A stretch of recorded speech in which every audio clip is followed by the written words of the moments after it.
Continuando, capítulo 24, explicação aqui de Mateus. Eu estava falando sobre o que Jesus falou sobre o que ia acontecer, sobre reinos contra reinos, fome, terremotos, e a pregação do Evangelho no mundo todo, antes que o reino literalmente viesse.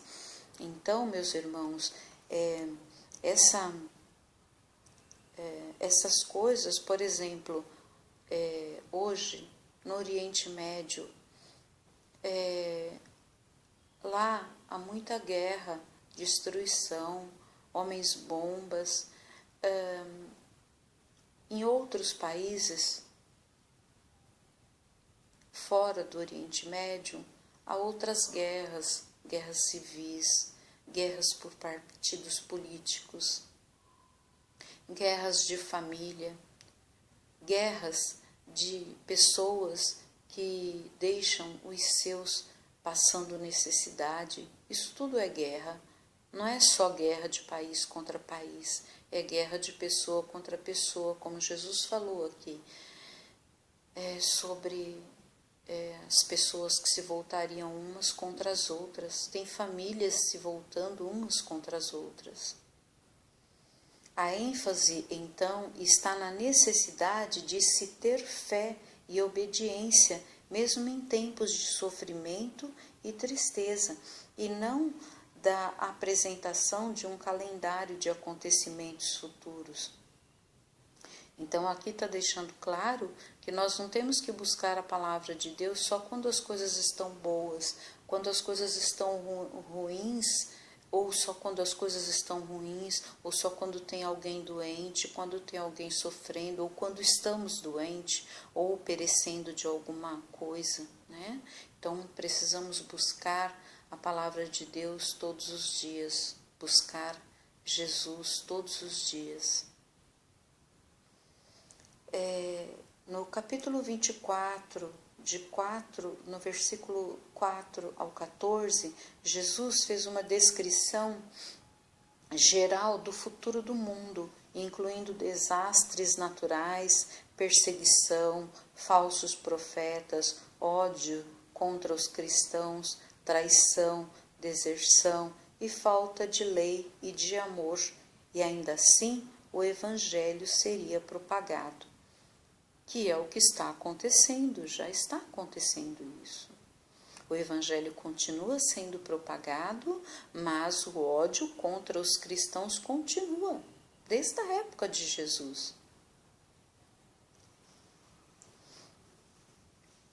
No 24, versículo 15, o abominável da desolação, profetização pelo profeta Daniel.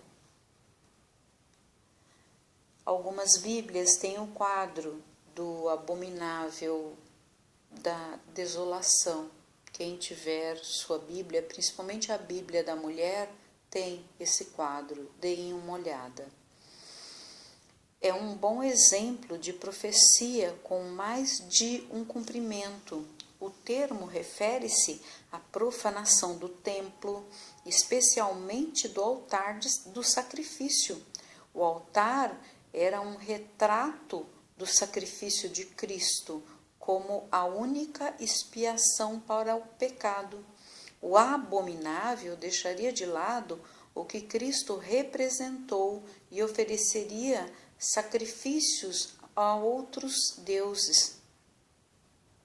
Então, aqui está claro que temos que ter muito respeito ao altar de sacrifícios, ao altar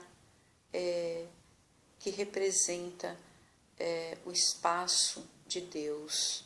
Muito cuidado com o que falamos, prometemos e o que devemos cumprir. O altar era um retrato do sacrifício de Cristo como a única expiação para o pecado. O abominável deixaria de lado o que Cristo representou e ofereceu sacrifícios a outros deuses.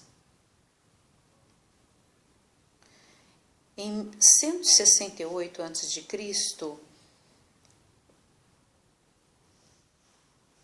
Antíoco Epifânio saqueou o templo, erigiu uma estátua de Zeus.